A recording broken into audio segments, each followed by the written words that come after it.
Major Reeves. I saw your name too. Lieutenant Colonel. My cousin Kelly. Mel. Dr. Sakai. Delani. First of all, I'd like to thank the Lord above. I'd like to thank Him because He bestowed a lot of blessings upon me. And now blessings like this today. I mean, without Him and His graces, I wouldn't be here today. Again, I'd like to thank Colonel Ross and the command staff for believing in me and giving me the opportunity to be here, to get promoted. And I don't know, they saw something in me and said, well, Captain Galdones has potential, so we're going to promote him. So, thank you.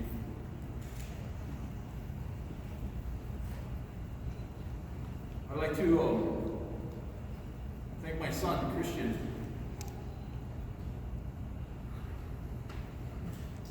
Son Christian, you're an awesome kid. And, sorry. There you go. He is smarter and way more talented than I'll ever be. I guess he gets this from his mom. I'm not even trying to. And, the future is so bright for you. You're gonna do awesome out there. Now, I'm looking forward to seeing what you can do out there, because I know you're gonna do something out there great. And of course, my son, McConnell's too young to even, know what's going on. I'm glad he's here. I'd like to thank my wife. My wife and I met the same year I joined the Army National Guard in 1995. Yeah, do the math. 26 years ago. So my wife has been there through all this, all the TDYs, the deployments. Believe it or not, my son right here, Christian, is a deployment baby. She was pregnant when I was deployed. All the long hours, all the training, the drill. Baby, I couldn't have done this without you. You take care of the family, and you're always there for me. Thank you. Love you, baby. Sorry. I'd like to especially thank my cousin Kelly. He's real busy. In fact, he came over. He refereed yesterday, and he came here special today just to be here. Flew all the way from Hilo. So thank you, Kelly, for being here.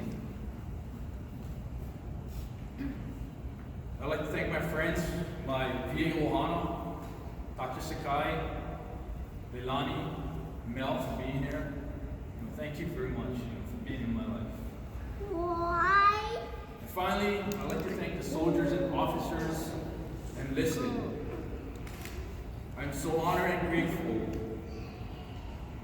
for your presence today. Honored and grateful.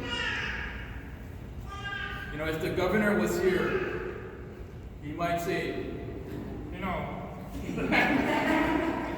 Galdones, congratulations on your promotion. he might say that.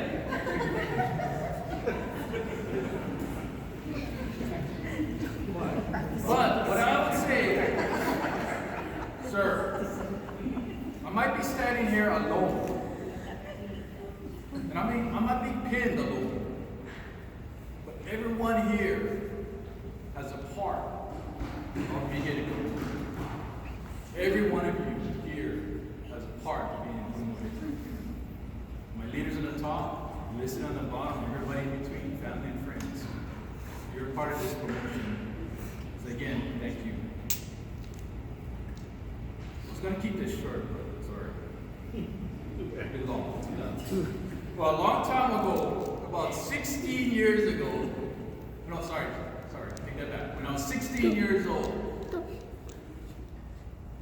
I was a junior in high school, and I made a decision to join the Marine Corps, United States Marine Corps. Semper Fi. Semper Fi. Doing that. Or Hoorah. I joined the Marine Corps because I didn't know the consequences or anything like that, but I joined the Marine Corps because I liked the uniform. I wanted a challenge, and the recruiter was so convincing that he gave me what I wanted. I wanted to be an electronics technician. That was like, I think I got lucky, because that was the best choice that I made in my life, and it influenced the rest of my life. I made it to the toughest boot camp in the United States military. And now I know for a fact that I can accomplish anything if I put my mind to it. I made a choice. As I got older and wiser, I started to understand that I need to weigh the consequences of my choice before I make a choice.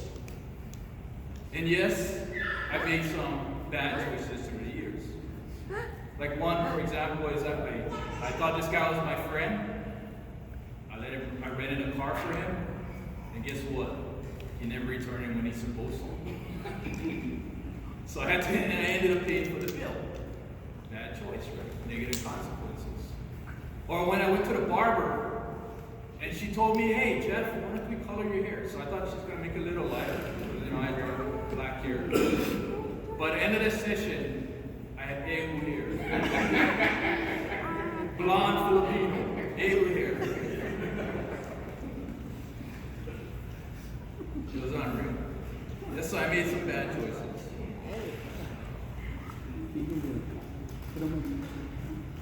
But every day we are faced with two choices. I think so. Either we do or we don't. Right? Two choices. We do or we don't. For example, you can brush your teeth or not brush your teeth. Right? You can get up or you can sleep and stay in bed. But you gotta understand that there's a consequences to your actions. So I feel that everything we do in life, we have a choice. But we have to understand that there's a consequence to it. So I feel that make a choice no matter what it is. Negative or positive. And the reason why is it moves you in a direction. It might not be the right direction, but it moves you in a direction. Right? Your life is not stagnant. So I say make a choice. Another choice that I made is I wanted to be a positive person. I look at things in a positive light. I don't like looking at things in a negative light.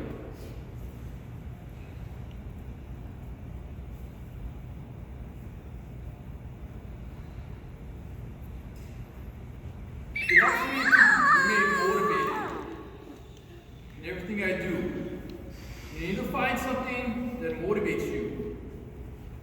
Because the things that you want to do that's not fun. So you gotta find something that motivates you. Like something like Sir loves to exercise, he loves to PT. I'm the opposite. I hate PT. Believe it, I was a great too. But I gotta motivate myself, right? So what do? I focus on the fact that my motivation is I gotta need to stay healthy for my kids.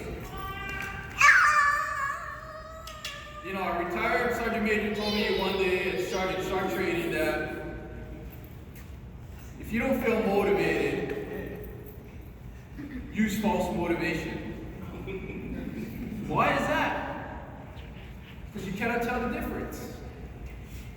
Right? Somebody's out there, he might be inside, he might be something going on, but he's out there trying to stay motivated. And the reason why is because if you, in some kind of negative situation, you're negative, what happens? Everybody around you starts feeding off of that, and everybody starts feeling negative. But if we go towards each other and we're positive, and we are motivating each other, and like if we gotta do mandatory PT out in the cold rain, and we're motivating each other, it makes that PT a little more tolerable.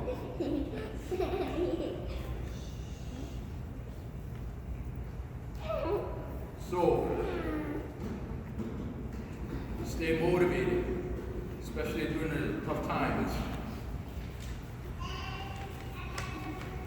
rough time, a little more tolerable. So in 2000, the year 2000, my wife graduated from the University of Hawaii in Manoa. We went to a Kamehameha school for a dinner because my wife is a recipient of the Bernice Hawaii Bishop Scholarship. She's a recipient of that. And then Dr. Chan, the headmaster at the time, was speaking. And his words resonated in me today. So what he first asked was a question. He said, who is the last 3 NFL champions? Super Bowl champions? Anybody? Anybody? No? Anybody knows? No? What about the last 3 NBA championships? It's on the TV, right? But let me ask you this one question, he said to the crowd.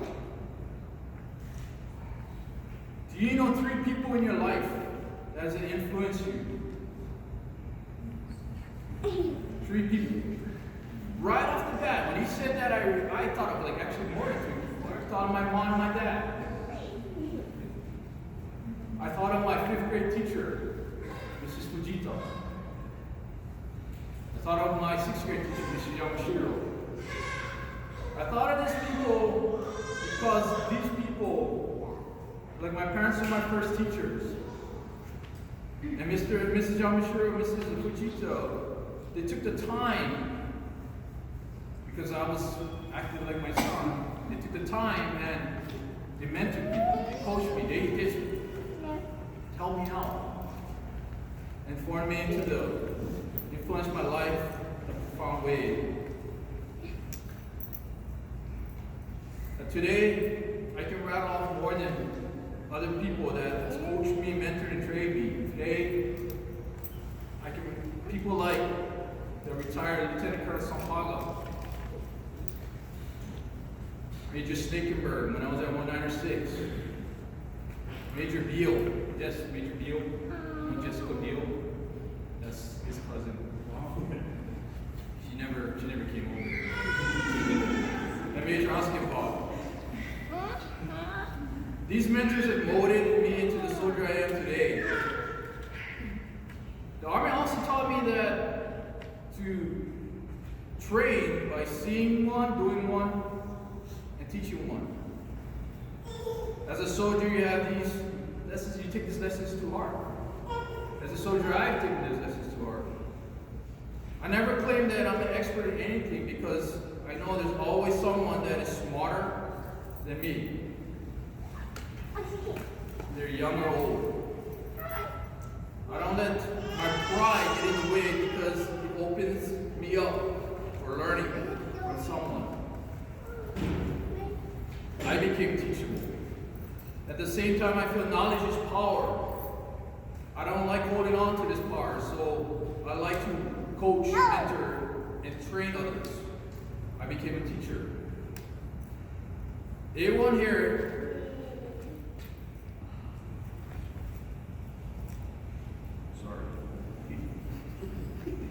Everyone here has influenced my life at some point in time, and some of you still do. I challenge everyone here to be lifetime learners and lifetime teachers. At the same time, coach, mentor, teach.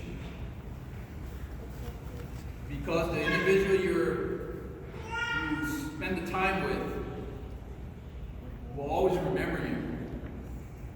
Be one of those 3 people that you always remember. And that person may be like this person standing in front of you. So I just want to end that. I know this is kind of long, but I just want to end this with a nursery rhyme. Why? Because I'm before you, so I can do that. And if you know this song, if you know this nursery rhyme, you can sing it or hum it to yourself. So the rhyme is, twinkle, twinkle, little star, like a diamond. Oh, sorry.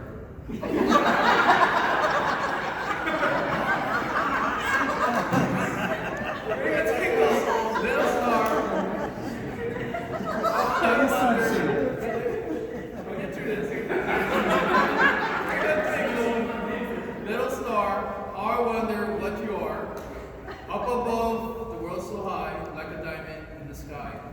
Twinkle, twinkle, little star, how I wonder what you are.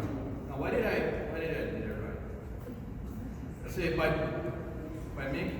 by making a choice, it can move you in the right direction of life.